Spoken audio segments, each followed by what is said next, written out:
రాష్ట్ర ప్రభుత్వం నియమించిన చట్టబద్ధ కమిషన్నే కేసీఆర్ తప్పుపట్టారని కేంద్ర మంత్రి బండి సంజయ్ మండిపడ్డారు. విద్యుత్ కొనుగోళ్లపై కమిషన్ ఏర్పాటే తప్పైతే కోర్టుకు ఎందుకు వెళ్లలేదని ఆయన ప్రశ్నించారు. కరెంటు కొనుగోళ్లలో అవినీతి లేకపోతే వాస్తవాలు వివరించాలని డిమాండ్ చేశారు. ఈ క్రమంలో ఆయన ఒక ప్రకటనను విడుదల చేశారు. విద్యుత్ కొనుగోళ్లపై విచారణకు నియమించిన చైర్మన్ జస్టిస్ నరసింహారెడ్డిని వైదొలగాలని కేసీఆర్ పేర్కొనడం ముమ్మాటికి ధిక్కరణేనని కేంద్ర హోంశాఖ సహాయ మంత్రి బండి సంజయ్ పేర్కొన్నారు. కమిషన్ ఏర్పాటే తప్పైతే కోర్టుకు ఎందుకు వెళ్లలేదని ఆయన ప్రశ్నించారు. అవినీతికి పాల్పడకపోతే కరెంటు కొనుగోళ్లలో జరిగిన అవినీతిపై వాస్తవాలెందుకు వివరించడం లేదని ప్రశ్నించారు.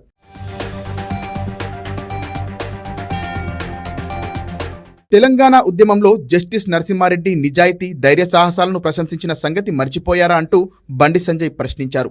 బీఆర్ఎస్ తప్పిదాలను ఈఆర్సీపై నెట్టేసి తప్పించుకోవాలనుకుంటున్నారా అని మండిపడ్డారు. తన రాజకీయ లబ్ధి కోసం ఎంతకైనా తెగించడానికి సిగ్గు అనిపించడం లేదా అని ఆగ్రహం వ్యక్తం చేశారు. చేసిన తప్పులను, అవినీతి అక్రమాలను కప్పిపుచ్చుకునేందుకు కేసీఆర్ ఎంతకైనా తెగిస్తారనడానికి ఫోన్ ట్యాపింగ్ నిదర్శనమని ఆయన దుయ్యబట్టారు.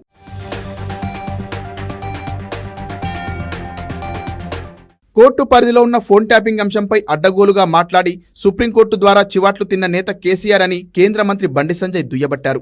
ప్రత్యేక తెలంగాణకు అడ్డంకిగా ఉన్న శ్రీకృష్ణ కమిటీ రహస్య నివేదికను బట్టబయలు చేసేలా తీర్పు ఇచ్చిన ధైర్యశాలి జస్టిస్ నరసింహారెడ్డిని ఆయన పేర్కొన్నారు. ఉస్మానియా వర్సిటీ వద్ద ముళ్ల కంచెలు తొలగించాలంటూ తీర్పులిచ్చి ఓయూ విద్యార్థుల పోరాటాలకు చేతనిచ్చిన ముద్దుబిడ్డనని కొనియాడారు. కమిషన్ చైర్మన్నే అవమానిస్తూ ధిక్కరణకు పాల్పడిన కేసీఆర్ను ఎందుకు అరెస్టు చేయడం లేదంటూ బండి సంజయ్ రాష్ట్ర ప్రభుత్వాన్ని ప్రశ్నించారు.